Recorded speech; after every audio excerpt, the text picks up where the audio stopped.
Olá, espero que você esteja bem. Dando continuidade nessa nossa sessão de vídeos acerca da justa causa no direito do trabalho, hoje nós vamos tratar das hipóteses de desídia e embriaguez. Começando pela linha E do artigo 482, que cuida da desídia. Desídia diz respeito ao desinteresse, à preguiça, ao desleixo, à desatenção.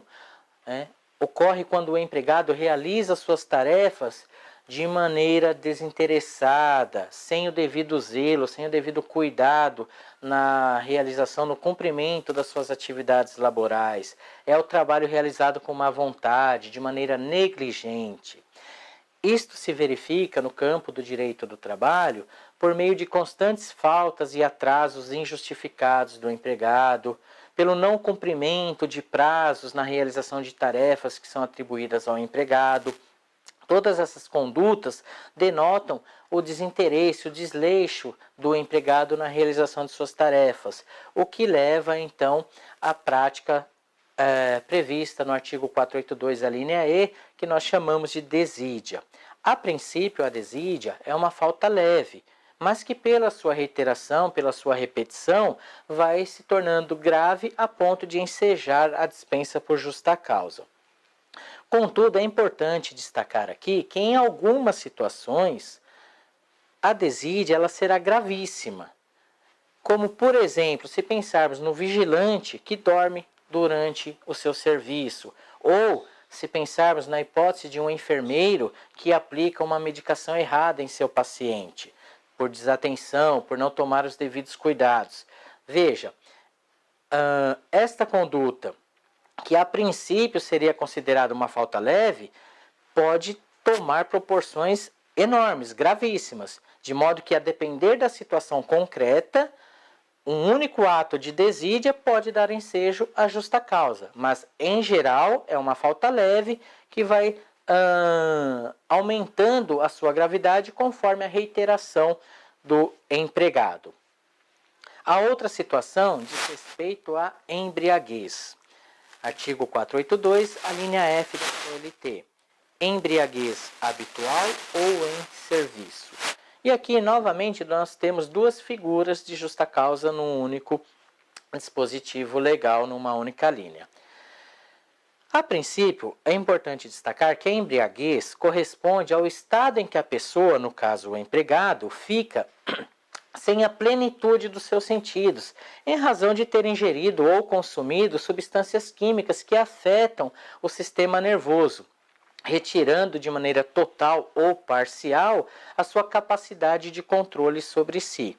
Essa é a ideia de embriaguez. E o legislador estabeleceu duas situações, a embriaguez habitual ou a embriaguez em serviço. Embriaguez habitual é aquela que ocorre fora do local de serviço, mas com alguma repercussão no desempenho das atividades laborais do empregado. E aqui é importante destacar que o Tribunal Superior do Trabalho vem entendendo que não se configura justa causa, mas sim indica a necessidade de tratamento do empregado. Isto porque a embriaguez ela é reconhecida como uma enfermidade, sendo inclusive cadastrada no Código Internacional de Doenças, o CID, de modo que, a partir destas constatações, o Tribunal Superior do Trabalho, bem como boa parte da doutrina, tem afirmado o entendimento no sentido de que, ao invés de despedir o empregado por justa causa, o ideal é afastá-lo para tratamento junto à Previdência Social, já que estamos diante de uma situação de doença, de uma situação de enfermidade. Então, a tendência é que, para os casos de embriaguez habitual, aquela que ocorre fora do local de serviço, mas com algum tipo de repercussão do ambiente laboral, o empregado não seja despedido por justa causa, mas sim afastado para que possa, por intermédio da Previdência Social, fazer o tratamento e recuperar plenamente a sua saúde. A outra hipótese, também prevista no artigo 482 da CLT, na linha F, diz respeito à embriaguez em serviço.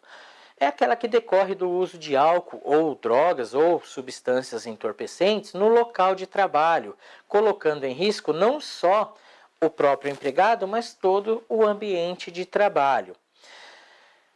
Então, se o empregado se encontrar em estado ébrio, ou seja, fora do governo de suas faculdades, dentro do local de trabalho, ele pode ser despedido por justa causa. Esta situação é diferente da situação agora há pouco analisada, que trata da embriaguez habitual, que é considerada uma doença.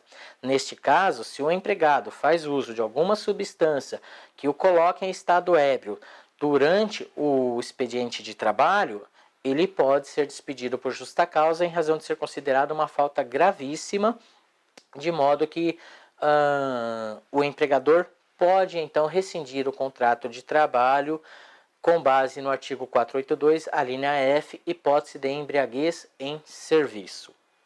E com isso nós cuidamos de mais duas situações, duas hipóteses legais de justa causa previstas no artigo 482, e no próximo vídeo vamos falar das hipóteses previstas na linha G e H.